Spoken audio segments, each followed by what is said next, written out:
The title of the document spells out what this strategy is trying to deliver: a strong Britain in an age of uncertainty.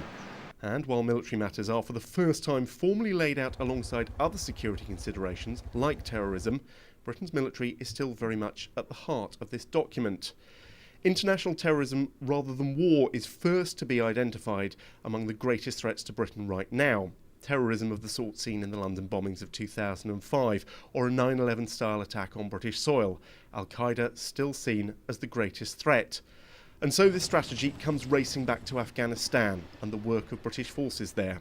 But this strategy does lay out a continued resolve to withdraw British combat troops by 2015. Based on likelihood and impact, international terrorism is in the top tier of threats alongside three others: hostile computer attacks on the UK, a major accident or natural hazards, including things like even a flu pandemic, and finally, an international military crisis that draws in Britain and its allies. That, in essence, seems to be the prospect of a truly worldwide war. Military readiness for assistance like that given in the recent Cumbria floods is seen as a key part of defending Britain against natural hazards or accidents. Computer threats are described as potentially devastating as the country relies more and more on technology for vital systems like power. It also identifies military computer systems as targets for online terrorists.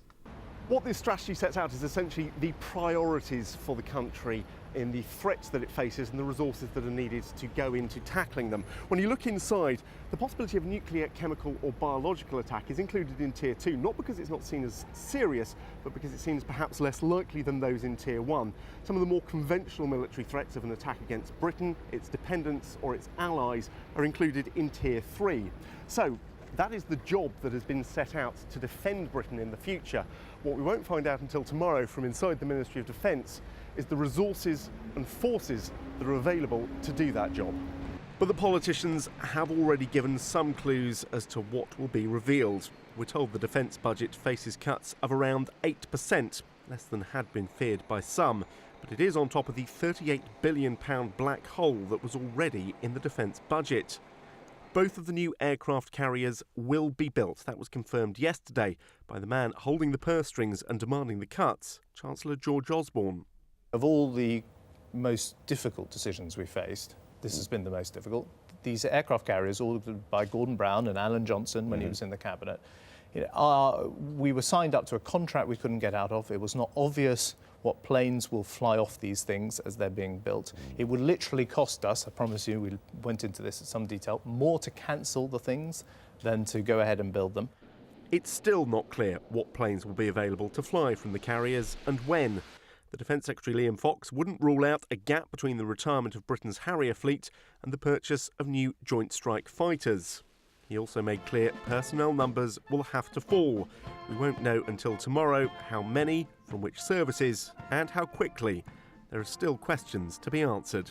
Can we find ways of rationalising the armed forces without reducing our military capabilities? And in particular, can we be absolutely sure that we are maintaining our effort in Afghanistan without in any way denuding our capability there?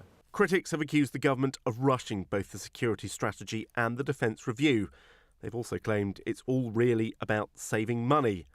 The strategy the government has set out today, ahead of certain cuts tomorrow, is intended to show that it's about protecting Britain as well as balancing the books. James Hurst, Forces News, Westminster.